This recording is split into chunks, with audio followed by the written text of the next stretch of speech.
Imagine a continent the size of all of Europe, where there is almost no one, not tens, not hundreds, but millions of square kilometers, and not a single permanent resident. This is not a fantasy or a scene from a film about a distant planet. This is real Australia, and 95% of its territory is absolute emptiness. People here seem to have pressed themselves to the very edge. Almost the entire population is crammed into a narrow coastal strip, and the vast heart of the continent remains empty. This is one of the strangest anomalies in human settlement on our planet. Why did this happen? Why did an entire continent, rich in resources, remain untamed? This is not a coincidence. It is not a lack of time or laziness on the part of the first settlers. It is the result of a harsh natural mechanism at work. And today we will travel through the very heart of this emptiness, to understand its secret. Our route runs from south to north, from the city of Adelaide to the northern city of Darwin, straight through the very center of the continent. The road we will travel is called the Stuart Highway. It is the only thin thread of asphalt connecting these two cities, a single lane of road through a dead zone. In essence, it is the artery that keeps the entire center of the continent connected to the world. The distance between Adelaide and Darwin is 3,000 kilometers. 3,000 kilometers of almost unbroken emptiness.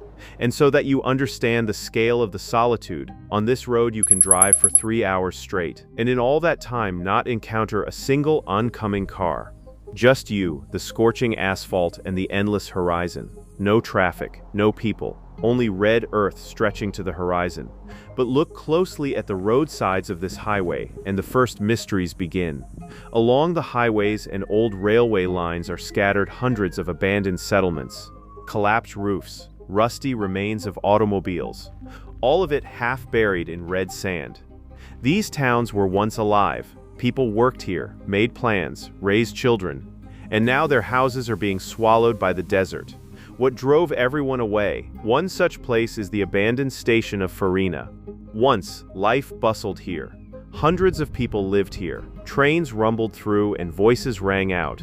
And then it all came to an end. The rains simply stopped. The wells that every family depended on dried up completely, and the soil that people tried to farm turned into nothing but dust. People fought for as long as they could.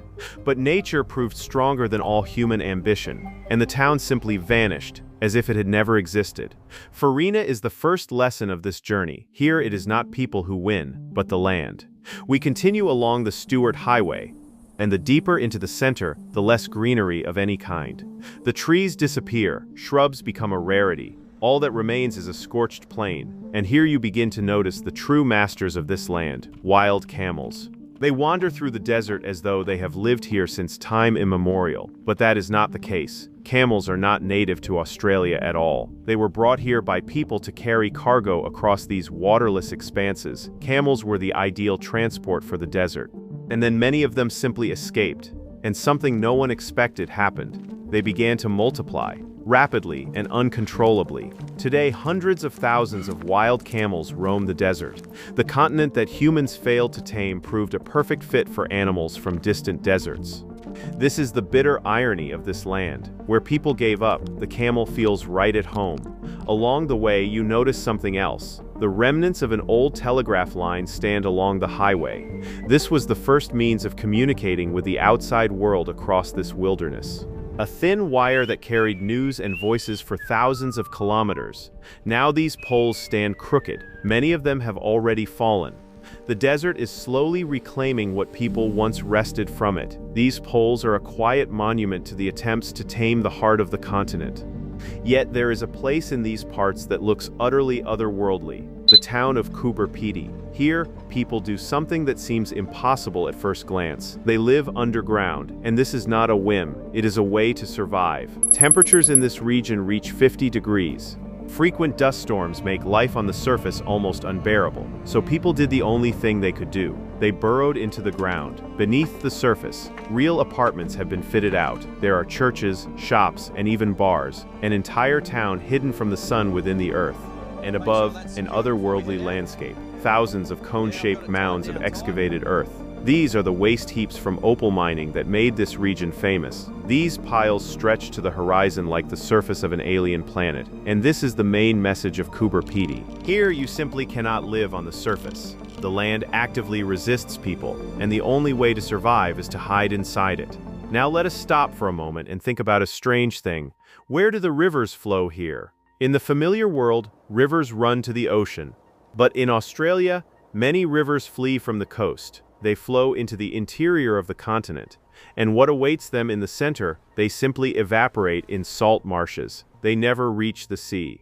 This strange detail is the key to understanding all of the emptiness, and we will return to it later. But for now, we arrive at the geographical heart of the continent, the city of Alice Springs. It is situated precisely in the center of the continent. This is the point in Australia most remote from any ocean, and it is from here that it is convenient to look at one remarkable structure, at something that humans built to protect themselves from nature itself. This is the dingo fence. Prepare yourself for a figure that is hard to believe. The dingo fence is the longest man-made structure in the world. It is longer than the Great Wall of China. Its length exceeds 5,600 kilometers. This fence stretches from one ocean to another. It cuts the entire continent into two unequal parts. Imagine a fence that crosses an entire continent from edge to edge. So why build such a monster? The answer is simple and at the same time dramatic. On one side of the fence, sheep are raised, and on the other side is the territory of the wild dingo dogs. The fence keeps the predators away from the flocks. But behind this wall stands a longer and more astonishing story. The story of humanity's war with nature on this continent. And it did not begin with dingoes at all. It began with rabbits. Yes, with ordinary rabbits. Colonists brought them here for hunting. It seemed like an innocent pastime, but Australia does not forgive such mistakes.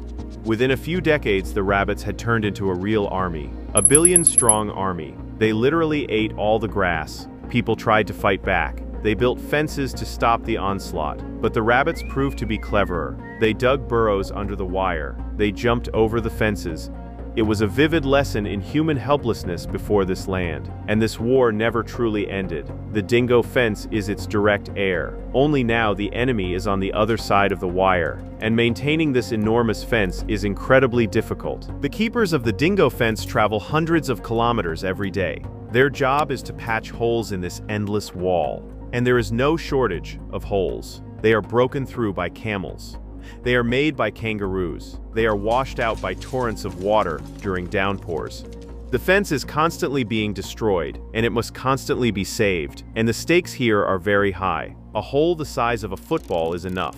One such hole and a dingo instantly gets inside, and that is enough to destroy the livelihood of an entire region. This is what is really happening here. A person in Australia is not the master of the land. A person here is a defender. They build walls and patch holes just to hold their ground on this territory. And this feeling of defending oneself against an aggressive emptiness is everywhere. Endless fences of barbed wire, fallen telegraph poles. All of this is the traces of a struggle for survival. People do not rule here, they hold the line. Emptiness breeds not only struggle, it breeds legends too. Because when there is no one for hundreds of kilometers around, the mind begins to see strange things. Let us head east to the small town of Boulia in Queensland. Here the local residents tell remarkable stories about the Min Min lights. These are glowing orbs that appear in the night desert.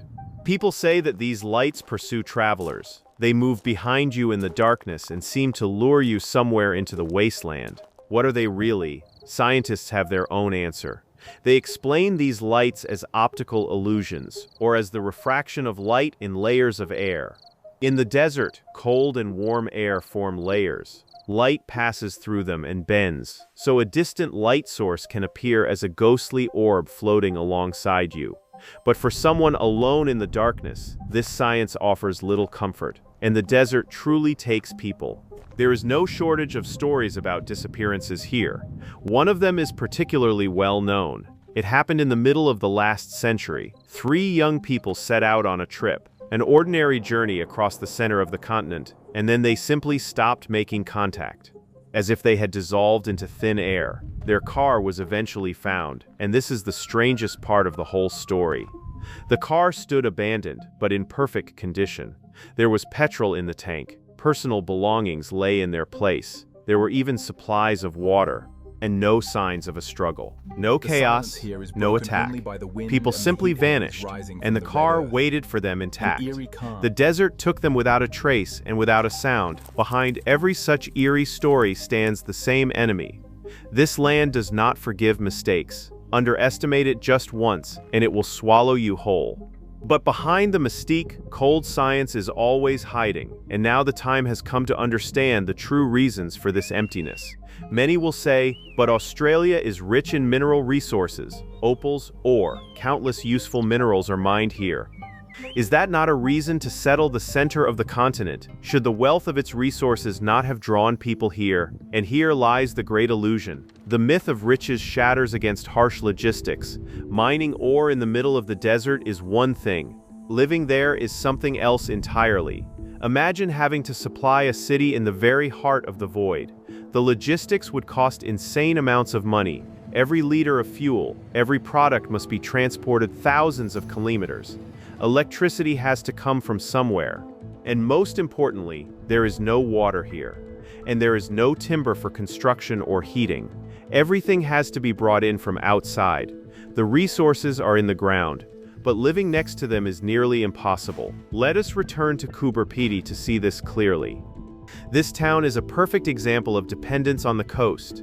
It is held together by thin threads of supply stretching from distant ports. Cut those threads and the town will die. No food, no fuel, no materials. Life here resembles life on a space station. People have survived, but are entirely dependent on their connection with the wider world. They have not conquered the desert, but merely learned to be guests in it. And yet, is there truly no water beneath this land? Actually, there is, and quite a lot of it. A vast reservoir is hidden beneath most of the continent. This is the Great Artesian Basin. It is a gigantic underground store of fresh water. It has been accumulating here for millions of years.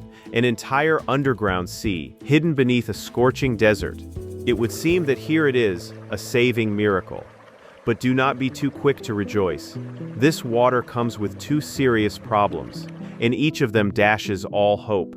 The first problem is temperature.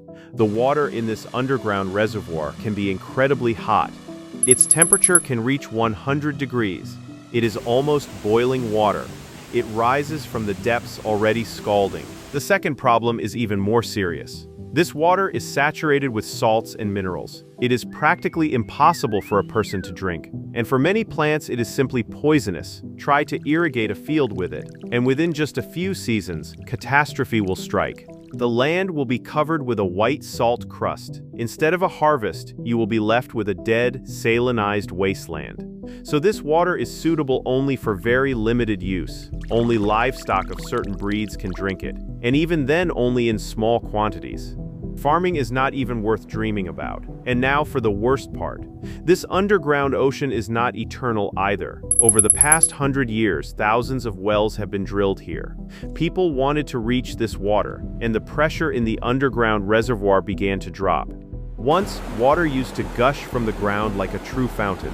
All it took was to drill a well. Now powerful pumps are needed to bring it to the surface. We are depleting even this reservoir. A miracle that took millions of years to accumulate is slipping through our hands. So even the underground sea does not make the center of the continent fit for habitation. But that is only a consequence. The root cause lies much deeper. To understand it, one must look at the age of the continent itself. Australia is an extraordinarily ancient land.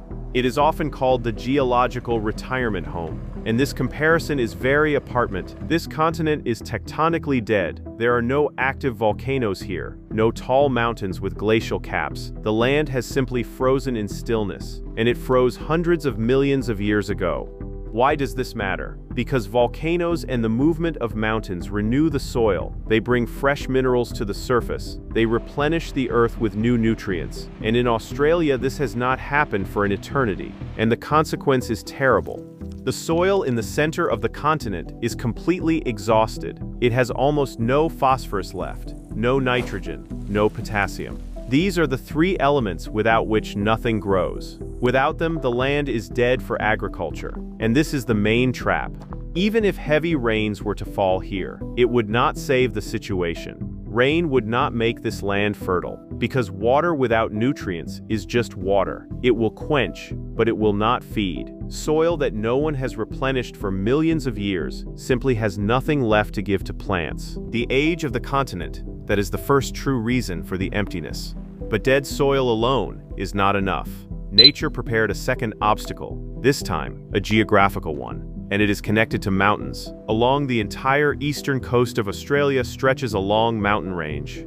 This is the Great Dividing Range, seemingly ordinary mountains, but they work like a giant pump, and this pump robs the entire continent. Here is how it happens. Moist clouds drift from the Pacific Ocean toward the coast. They approach the mountains full of rain, and they slam into the slopes of the range. Here all the moisture pours down as rain. It waters the slopes and the narrow coastal strip. That is why the eastern coast is so green. That is why Sydney, Melbourne, and Brisbane are drowning in greenery. And what does the center get? Nothing. Beyond the range, only dry, scorching air remains. The mountains literally steal water from the rest of the continent. This is called the rain shadow effect. The mountains cast this shadow over 95% of the territory and leave it on starvation rations. The figure here is simply staggering. In the center of the continent, 10 times more water evaporates than falls from the sky. Think about that. The land loses 10 times more moisture than it receives. That is why rivers here behave so strangely. Do you remember the riddle about rivers that run toward the center? Now it is solved. Rivers flow into the interior of the continent, and there they simply evaporate in salt marshes. They never reach the ocean. The sun drinks them up first. The mountains stole the rain, and the heat takes the rest. The second reason for the emptiness was the mountains, the thieves. But that is still not the end, because even the little moisture that exists behaves unpredictably. Another enemy reigns over Australia, a global ocean cycle by the name of El Niño.